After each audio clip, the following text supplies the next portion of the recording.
We are back and you are still watching the Premier Volleyball League Open Conference right here on SNA. You are with me, Benny Capistrano and Mosey Ravenna. This is a game between Motolite and the BaliPure Purest Water Defenders. And you are greeted by quite exciting set number 1 kahit na lumamang itong Motolite. Ang daming rallies na nakakatuwa at nakaka-excite panoorin. Well, I was going to say that, Motolite started off strong in this first set, and you can really see the flow of offense and defense was quite well orchestrated in that first set.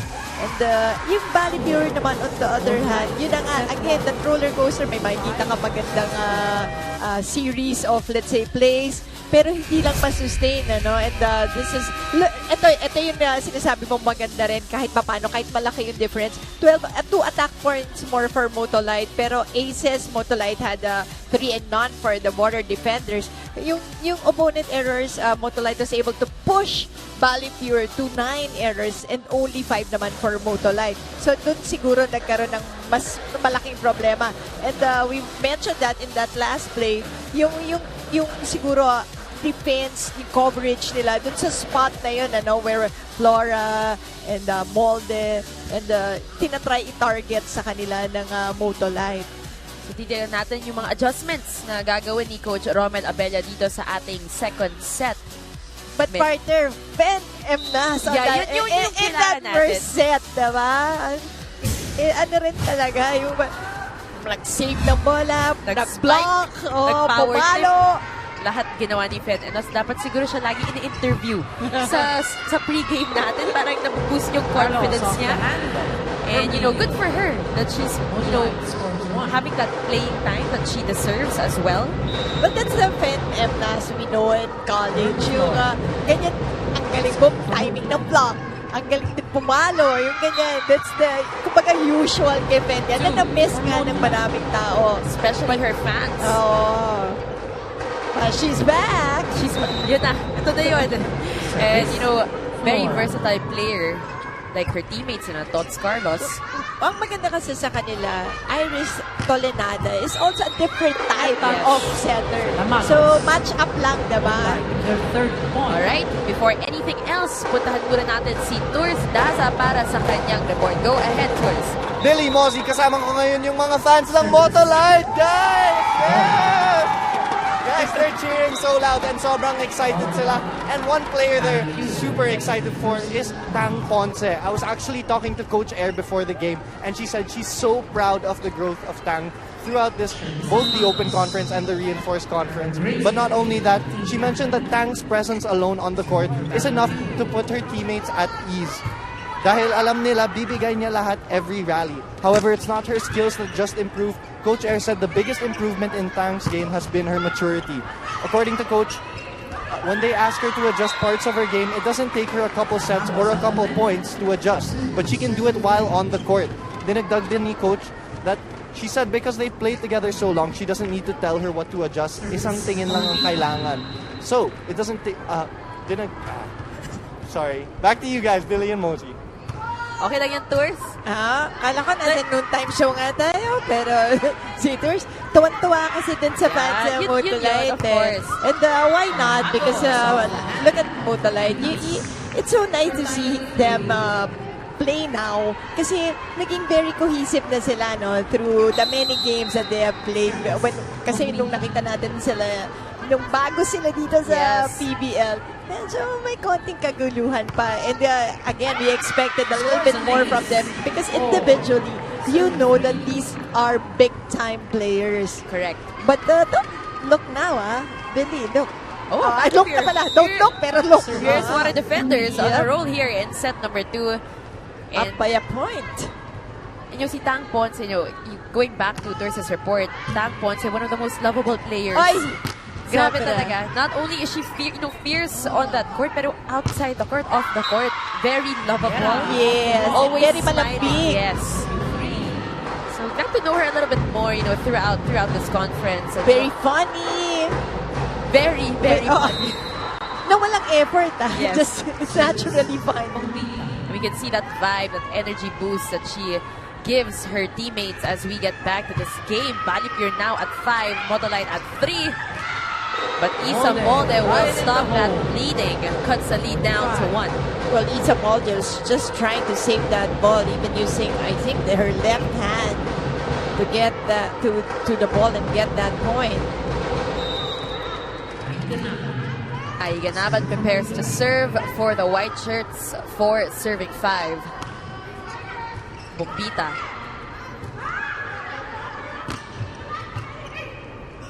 Fen Emnas will go to Bernd Flora. Guillerma to Tobiera. Flora to Tots Carlos. Another rally here. Again, these two teams are showcasing both great and solid floor defense. Exactly. Kaya hirap na hirap to earn a point. You really gotta fight it out to be able to score. Here in this game, we are now at 5-all.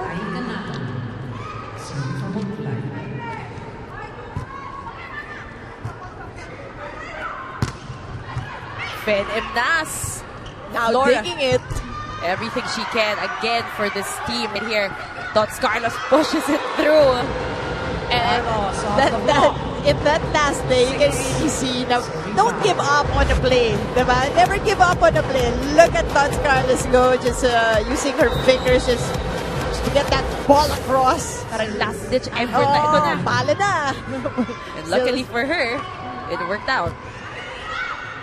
Guillerma to Salamagos. Isa Molde. Daming jumps yung nangyayari sa laban na ito. Tobiera gets a point for the water defenders. And that's something that they can go to kasi nakikita mo consistent yung blocking ng Motolite. They can use that off the block attack to earn some points. I'm talking about BaliPure. So 6-all right now. Mosey's second set. What a great Saturday for all our volleyball fans. And up by 1. I think that's Salamagos on that ace. And they take the lead here in this game, 7-6. Coach Air Padak. Oh, there you go, Coach Air. Serious and serious, really focused on this match. Fen Emnas will go to Isa Molde. Great blocking, but also great defense here for Motolite. Mendoza, nandun si Flora. Again, great floor defense, great effort by both our teams. At tumaan yung tatlong touches na yun sa tatlong Adamson players. Exactly. Ayan, so magtatawag muna ng timeout. Live here at the Phil Oil Flying V Center for your Premier Volleyball League Open Conference. BaliPure Purest Water Defenders led by Grace Bombita up against Motolite na led naman by Tots Carlos, pero grabe rin yung pag-step up ng ilang players for both our teams. Guillerma, Jessma Ramos. Kanina sabi natin, diba, kailangan may adjustment sa BaliPure. Mukhang nagawa nila, no? I mean, judging from the start of the second set, naka-adjust sila ng maigi dun sa binabato sa kanila ng Motolite in the first set. And that's what we want to see here in this game. And you talked a lot about that consistency, and we can see that here in the second set. But, syempre, mahaba-haba pa itong second set natin. And Molding just getting it through the blockers. Minsan, statement yan, diba? Wala nang pa check-check, kundi just getting it through the defense of the opponent. Tots Carlos goes back to the service line. Good serve. Getting another ace. And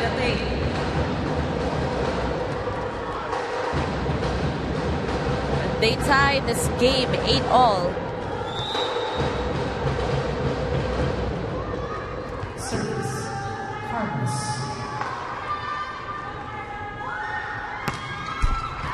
Ayan, alam mo Sabi kanina, mo, I yung didn't wrist. want to jinx it, pero yung jump serve kasi sa women's, parang minsan it's looking like 50-50. Well, unless we talk about yung mga higher, leagues, o kaya mga foreign tournaments.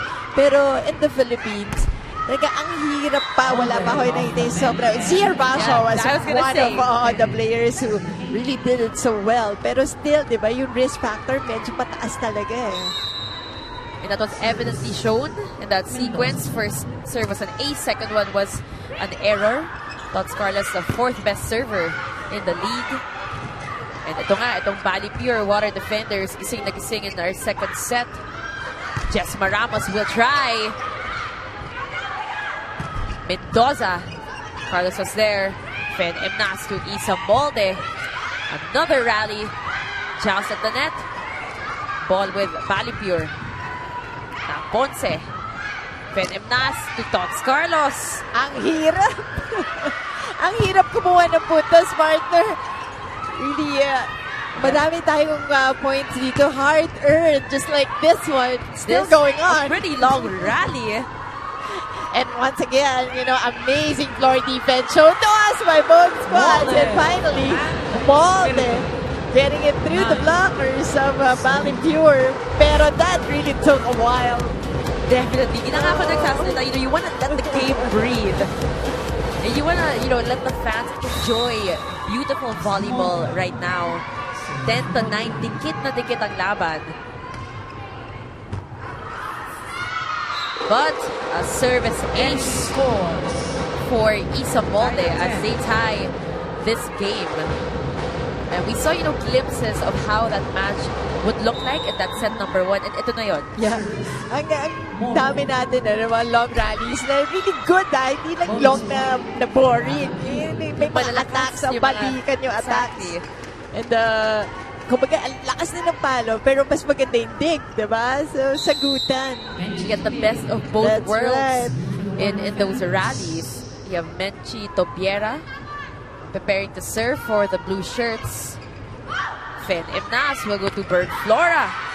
Bird Flora once again testing if yung sinasabi natin adjustment on the side of BaliPure ay nandun na, pero mukhang naisahan na naman niya ang defense ng BaliPure on that off speed. Smart move by Bird Flora. We are now tied again at 11 this time. Jesma Ramos serving. Guillerma will give it to Grace Bombita, powering it through.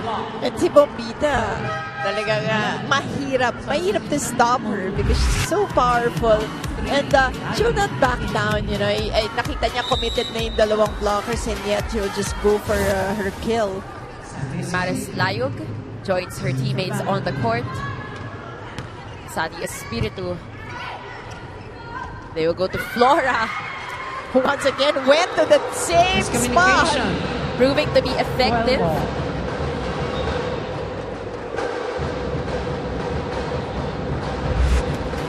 Tignan natin yun ulit. Same spot, same move for Bird Flora. Sabi nga niya, why fix it? Fix it if it Exactly. ain't broke. So, pero mukhang lumapit na yung depensa kahit konti, di ba? Kanina talagang wala 2 times. Pero, yung sa third ni Flora, tignan natin, kung may fourth pa. Off the line. Tots Carlos going down the line on that very powerful hit. Narinig hanggang Oops. sa labas ng Phil Oil flying V center. And she puts her team up by 1 point against the Water Defenders. Fen Emnas will serve straight to the net. An error. Again, we are tied 13 all. Thundering yung sound ng hits ni Carlos, no? Parang faithless. Pero may mga ganun kasing tao, yung malakas yung tunog ng palo. Royce Tubino. Ganyan. Malakas na malakas. Bombita, of course. Of course. Nararamdaman yung power. And again, same spot, Mosey, right here for the Water Defenders. This time, it's Carlos. So mukhang nakikita talaga ng Motolite yung weak spot ng BaliPure, that zone. And yung paulit-ulit nilang ginagawa, no? And hindi pa rin, wala pa rin remedy ang BaliPure, although Bombita. Tied at 14. Yan, narinig ka ni Grace. Parang bumawi in a different manner. Yung alam na alam niya, yung palo. So, but now to serve. So, backliner na siya. Back row player. So we got a game going on here for both our teams. Oh, nice serve. That's an ace. Ang ganda naman ng serve na yun. And Bombita getting an ace. Sabi ko, medyo dehado na yung BaliPure. Dahil nasa likod na si Bombita. Hindi naman pala. Napaganda pa. Offense, instant offense right away on that service line. Oh, pati yung serve niya. May sound, di ba? But that went long. Yes, that is going to be a service error for Grace Bombita. Again, we are tied 15 all. This is going to be the nth deadlock for set number 2. And this is just set number 2.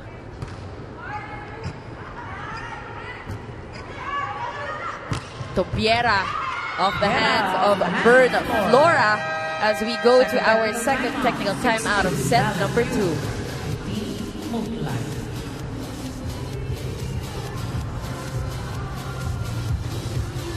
Back here at the Phil Oil Flying V Center in San Juan City.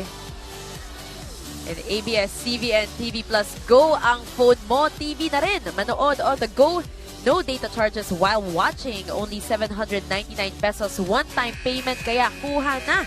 Visit Facebook/TV Plus Go for more info or visit tvplusgo.abs-cbn.com/OTG or text OTG in your phone brand and model and send to 23661. Nag-order na ako na yan. Oo? Yeah. Diba? Kasi sa sobrang traffic, yun yung mga gadgets na kailangan mo ngayon. To keep you safe during, Manila traffic, lalo na pag rush hours. True. Tied at 16.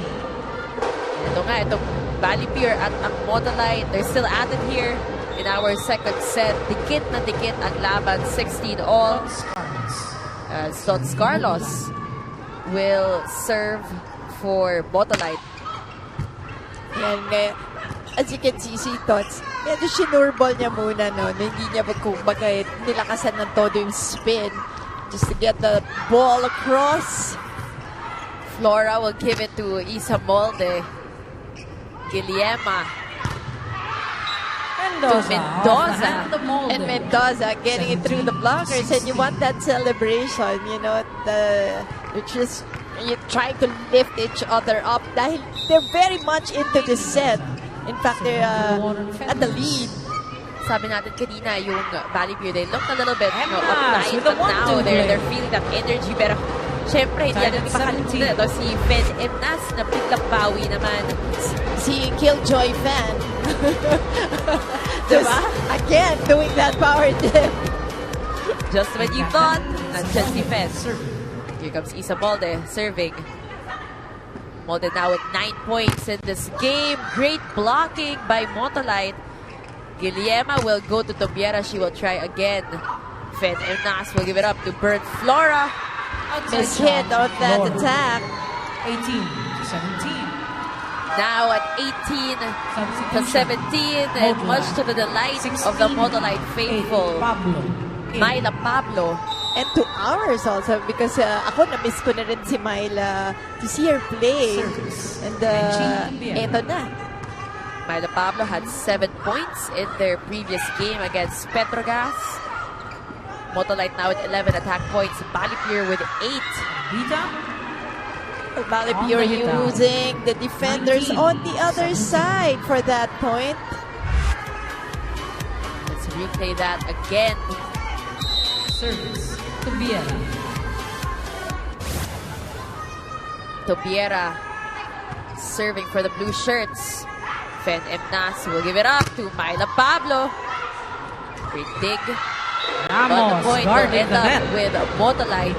They're down 19. By just 1 point. Perfect timing right there by Ramos on that block. Jesse Ramos. So, ang ganda ng habulan natin dito sa second set, Beldy. Yung the adjustments of BaliPure really worked for them in this second set. Although, nahulugan pa rin sila ng konti dun sa, weak spot. But not as much. And now they're able, I was just going to say, to create more plays. Pero poor connection there. And that started, with that great dig by Tots Carlos. Itong si Sati Espiritu, unfortunately, wasn't able to close out that point. Service, Ramos. So we are now tied again, Muzi, at 19 this time. As Jesma Ramos will continue to serve for the white shirts with the help of the net. Help Gets from the it net. through service ace. I'm out. As Coach Romel Abella will call a BaliPure. timeout for BaliPure. Hindi pwede yung ganong kalayo na big win. Kailan pa tayo nag-play ng play to na ganon doon nagagaling yung beat? Di ba dapat dito nagagaling? Oo. Masyadong high risk yung ginagawa natin eh. Diba, ayaw natin sa simple lang. Sa simple lang muna tayo. Pag pinasabay mo ng quick, pag hindi sumabay, bigyan mo. Ganun lang naman yung simple. Tapos pag hindi sumabay, kaya mo open. Diba? O, isa lang naman. Sampasa lang tayo, kailangan natin. Ha? Sampasa muna tayo, sampasa muna tayo.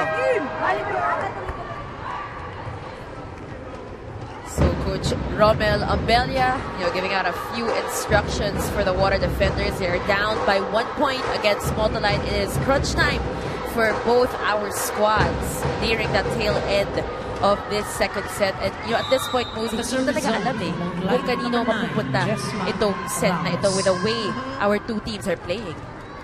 Sabi nga natin, talagang habulan lang sila ng habulan. But Ramos giving away a free point, just negating that point she made a while ago before. And ito crucial. Siyempre, yung mga mistakes, yung mga errors at this point, parang magnified. Yes, I was just gonna say it's gonna be magnified down the stretch of this second set as Peña, service specialist for BaliPure, checks in and serves. Fen Emnas ibibigay kay Myla Pablo. Guillema to Grace Bombita. Back to Myla. Changes tempo. It is good. Pablo. And again, just going for that weak spot. Going Same for an spot. off-speed right after the blockers. Medyo sumabit pa nga ng konti sa blockers but still no coverage. And this has been going on, since that early start of our second set. Emnas with 8 excellent sets and an ace under her belt as well. As we go to another timeout called by Coach Romel Abella for the water defenders. Kanina dapat yun. Grace, nasa labas ka na agad. Di ba sabi ko nga kanina, gagaya lang nung tinitraining natin. Pag nagpapalo ba tayo ng pagpapadepensa tayo ng zone 4, lumalabas ka ba agad? Hindi, di ba? Kasi alam mo ikaw didepensa eh. Di ba? Alam mo yung muna ikaw didepensa, receive na naman. Di ba? Ang hina-hina ng service ayaw natin, kasi ayaw natin mag-commit. Pag dandyan na yung bola, tsaka tayo gagalaw, late na talaga. Ano pang aabutan natin nun? Tira-tira na lang. Gusto nyo ba tira-tira na lang? Di ba? Ayaw naman natin. Sige, dalawa lang. Habol tayo, habol tayo. Motolite now at 22, the water defenders at 20. And Coach Romel Abella stressing on defense. Sayang kasi, yung pinagpagura nila in the second set, they were able to, in fact, they were at lead in many portions of the second set. Pero yun nga, again, yung sustaining it. Diba? Wide by Ba't sila Bombita. nahihirapan? They fought so hard, pero itong Motolite, now at 23, Bombita. Let's take a look at that one. Guillema to Bombita, and that is outside, unfortunately. So giving away points here for Motolite. Mid-court na kasi si Bombita din so sumobra yung angle for that hit. Ay to Pablo. Pablo on the hit out. And ang hirap ng ginawa ni Myla Pablo doon. She was already committed with her approach. So, let's take a look at this. Ayan na siya pero lumagpas na konti yung bola. So, halos inabot na lang niya. And smartly just used Salamagos to get that off the block point. You know what, Mosey, we are now at set point. Parang bilis ng pangyayari the past few plays. Magos But into still the a block. chance here for the water defenders. That's right. Salamagos once again on the running. Alam mo, hirap din na pigilan itong si Salamagos dahil malaki siya eh. So, yun nga, again, ano, it's all about consistency. Kasi when she's in front, maganda sana kung makapuntos. And that is Guillermo serving. That's Fen Emnas. We'll give it to Tots Carlos. Carlos and In the same set manner, Tots for on the other Motolite. side. Pag nasa harapan si Tots, you just 5-1. gotta milk her. Grabe, how things ended here in that second set. Truly heartbreaking for the water defenders. But Tots Carlos really just ending things and putting the Motolite team on top 2 sets to none. Magbabalik po ang PVL 2019.